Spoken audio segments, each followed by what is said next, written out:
قاضي شریح ابن حارث رحمه الله د صحابه کرامو د حضرت عثمان، حضرت علی، معاویه رضی الله عنهم په زمانه کې د قاضي پاتې شوی دی. هغه مبارک وایي چې کله رب لا یزال پر ما باندې مصیبت راولي نو زه 4 واره شکر ادا کوم. د مصیبت په وخت کې د رب لا یزال 4 واره شکر ادا کوم. نو هر انسان ته اوس دا په ذهن کې ورځي چې د یوه طرف نه مصیبت ور باندې راځي او قاضي شریح رحمه الله 4 شکر ادا کوي. عجیبه نه ده؟ نو د یو وجوهات وایي چې زه 4 شکره په کومو ځایو کې د څه دپاره ادا کوم. وایي چې اول شکر د دې دپاره ادا کوم چې یا الله ستا شکر دی، تا لره د حمد وي چې تر دې دې لا زیات او تر دې دې لا لوی مصیبت پر ما نه دی نازل کړی. که مصیبت را باندې راسي نو لومړنی شکر د دې دپاره ادا کوم چې یا الله شکر دی چې تر دې دې لا غټ مصیبت پر ما نه دی نازل کړی. دا د یوه شکر ځای دی یقیني هم. انسان باندې کله یو وړوکی مصیبت راسي دې ته فکر نه وي چې تر دې لا هم ډېر غټ او ډېر لوی مصیبتونه شته. باید په دې باندې شکر ادا کړي چې په هغه لوی مصیبتونو دې نه یم اخته کړی. دویم شکر د دې دپاره ادا کوم چې الله شکر دی چې ما ته دې پر دې مصیبت باندې د صبر توفیق را کړی دی.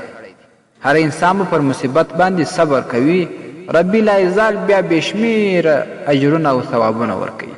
نو دویم شکر دې وخت کې چې یا الله ستا شکر چې ما ته دې پر دې مصیبت صبر را کړی دی. او دریم شکر د دې دپاره ادا کوم چې یا الله تا لره دې شکر وي، تا لره دې حمد وي چې ما ته دې د مصیبت په وخت کې د دغه کلماتو د ویلو توفیق راکوي، انا لله و انا الیه راجعون. د مصیبت په وخت کې دا کلمات څوک ووایي دا عظیم اجر او ثواب لري. نو چې رب لا یزال ما ته دا توفیق راکوي چې دا کلمات ما ولوستل، دا مې وویل، نو ما پر دې باندې هم شکر ادا کوي.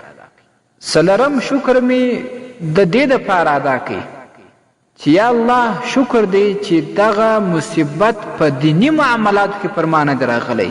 صحیح ده دا مصیبت د دنیوي شانو د وي چې دینی مصیبت نه دی را باندې راغلی، یعنی د دین سره تعلق درلودونکی یو شی چې زما څخه یا دیني یو حکم ضایع سوی وي یا یو دیني بل لوی مصیبت را باندې راغلی وي، نو یا رب تا زه د هغه نه بچ کړی یم، دیني مصیبت نه دی را باندې راغلی، دا دنیوي مصایب دي، پر دې باندې ما 4 وار شکر ادا کوي.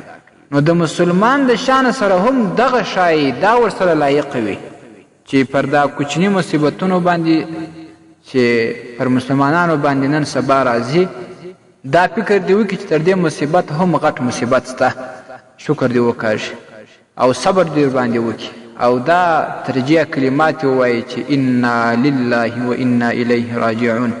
یا الله موږ ستا یو، تا ته رجوع کوونکي یو، تا پیدا کړي یو، رجوع مې بیرته ستا و طرف ته ده. دا کلمات به وایي او دغه شان د دې دپاره به شکر ادا کوي چې زما یو دیني شی نه دی راڅخه ضایع سوی، د دین په معاملاتو کې ما باندې مصیبت نه دی راغلی. دا د مسلمان د شان سره لایق ځایونه دي، لایق شکرونه دي.